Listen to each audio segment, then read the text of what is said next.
Ah, YouTube, I love you, I really do. But, if we're gonna be honest, right now, you stink. Kinda.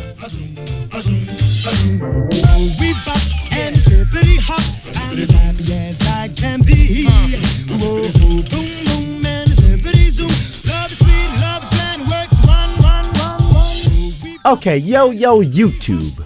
You have undoubtedly created the single greatest platform for videos that the internet has ever seen. But you have also had many problems recently. And if you do not fix them, you are on a crash course to end up another company like Blockbuster, Radio Shack, Toys R Us, anyone? Just because you built an empire, it does not mean you can get comfortable. Now, some of you watching this may be thinking, oh well, those businesses were different. The internet came along and companies on there started to kill them off. YouTube's on the internet, you can't compare them, yada yada yada. Okay, fine. Let's say this instead. YouTube is right on the same crash course from reasons that afflicted other websites before them. Number one example, MySpace. Ah yes, once the most visited website in the United States, the largest social network in the world. And then Facebook overshadowed them in 2008. Why did this happen? Because Facebook had a better product, offering more purposes and uses than MySpace did. MySpace was geared mostly towards teens who like music and stuff like that, while Facebook was geared towards a much larger audience. Your grandparents may have a Facebook. It is highly unlikely that they have a MySpace. YouTube currently offers the best product for video sharing. Other companies have tried to create something like YouTube, but they just have not had the money, resources, and reputation YouTube has built up over the years. That doesn't mean a company cannot do this though. Rumors have been spreading that Amazon is trying to become a competitor to YouTube. They have taken out trademarks and registered for the domains AmazonTube and OpenTube. Little side note here, the names may need a little bit of work, Amazon. Personal opinion. If you ask me, this is absolutely genius for Amazon to do this, and the timing could not be better. Everyone is currently angry at YouTube because of the recent buggy AI and their non-existent communication with creators. Amazon is a huge company that could totally afford to compete with YouTube. If Amazon could create a solid AI that shares videos properly, have the same if not more features than YouTube does, and offer the same opportunities for creators to make money, creators would swarm to Amazon. Think about it. Why would a creator stick around to work for a buggy company that doesn't communicate with them and then screws them over when a controversy happens that is out of their control and stops paying them altogether? It makes no sense. So you may be wondering, what stops Amazon from having controversies? Well, nothing. Absolutely nothing stops Amazon from having the exact same controversies that YouTube has had. It's not the controversies themselves that has put YouTube in the state it's in now, it's their overreaction. When companies started pulling their ads off of YouTube, they could have kept their cool, sat down with those companies, and told them that they want to put a quality AI program in place that would do this, this, and this, and that it would prevent anything like this from happening again.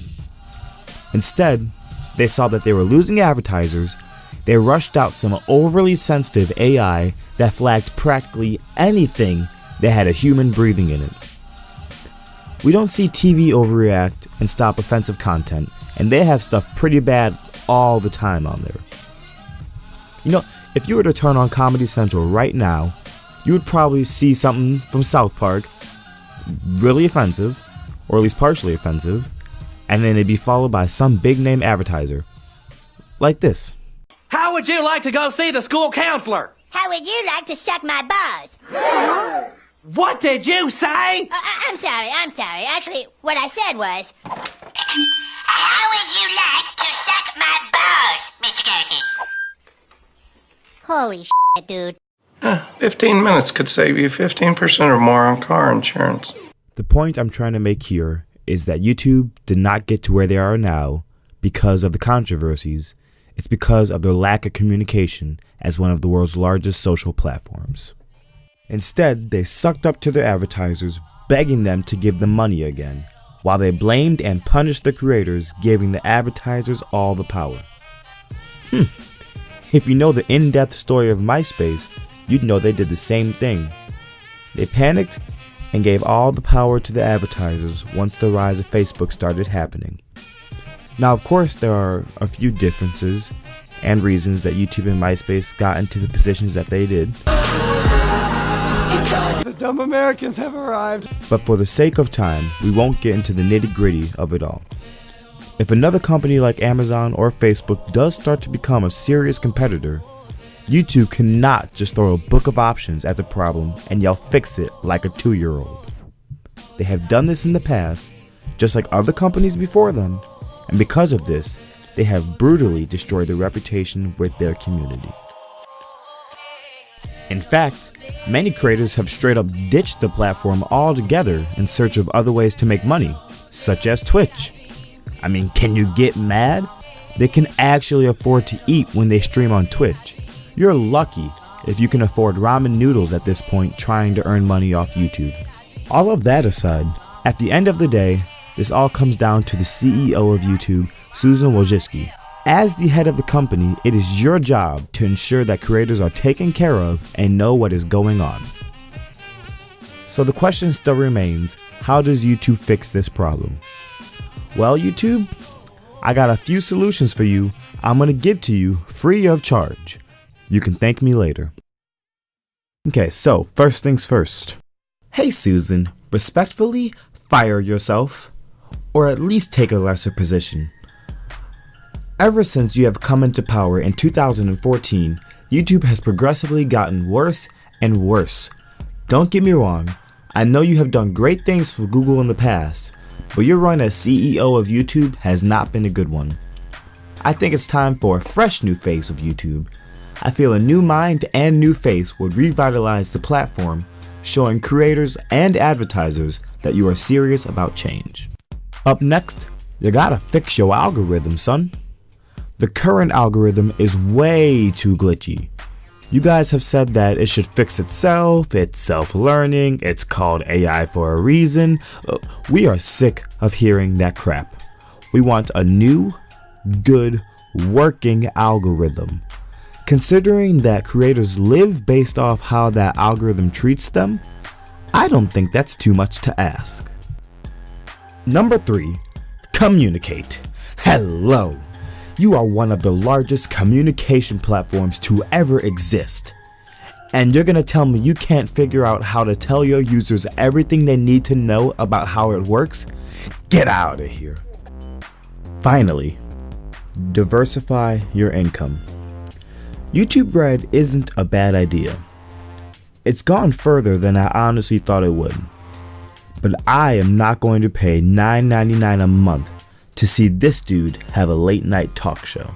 Wow, you made $60,000 in a month, Brian? If I make $60,000 in one day, I come here to my bed and I cry myself to sleep as a failure. Oh, Paul Brothers, you're a thing. Look, I have been addicted to YouTube ever since I was a kid back in 2006. And honestly, I'm sad to say that I'm kind of excited for a new competitor to come into the scene. I hate saying that because, as I stated before, I love you, I really do.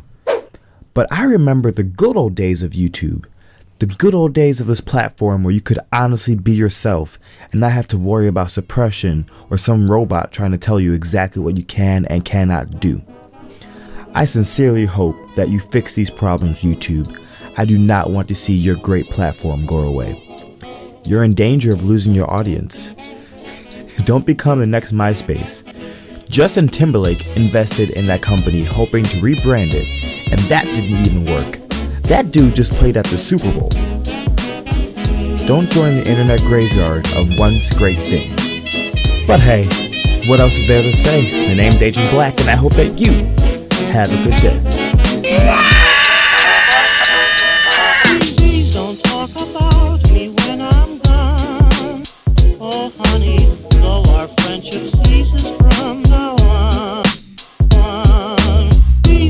talk about me